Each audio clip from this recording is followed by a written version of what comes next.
এই টাকাটা পরিশোধ করে দিচ্ছে, কিন্তু টাকাগুলো কে দিচ্ছে? আমাদের প্রধান সম্মাননীয় প্রধানমন্ত্রী জনাব তারেক রহমান। আগে আপনারা পাননি, অনেকে শুনেছি। এই অবস্থা কী হতো অনেক বলতে পারে না, আমিও আর বলতে চাই না, আপনারা খুঁজে দেখবেন। আমরা চাই যে টাকাটা আমরা পাচ্ছি সেই টাকাটা জনগণ জানুক। আগামী দিনে যেসব টাকা আসছে আরও দেওয়া হবে। আমাদের এখনও বাজেট পাইনি, বাজেটের পর একজন করে ইনশাল্লাহ টাকা পেয়ে যাবেন। আপনার দয়া করে আমাদের প্রিয় নেতা জনাব তারেক রহমান, মাননীয় প্রধানমন্ত্রী, তিনি মিথ্যে কথা বলেন না, আমরাও চাই না মিথ্যে কথা বলে। অতএব তবে একটু ধৈর্য। এর আগেও আমি কয়েকবার দিয়েছি।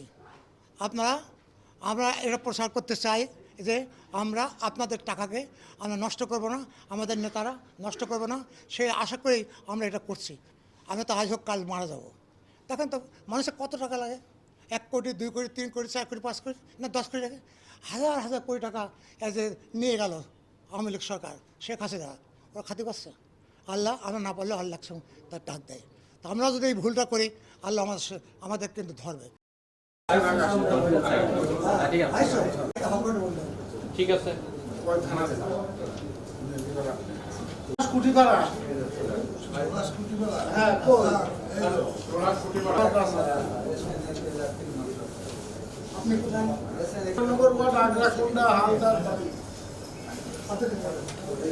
মডেল মাধ্যমিক বিদ্যালয়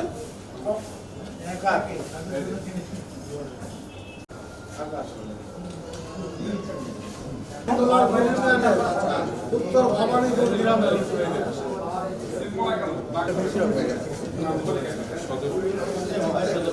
সদর উপজেলাধীন মাসাজেদের রহমানিয়া গ্রাম।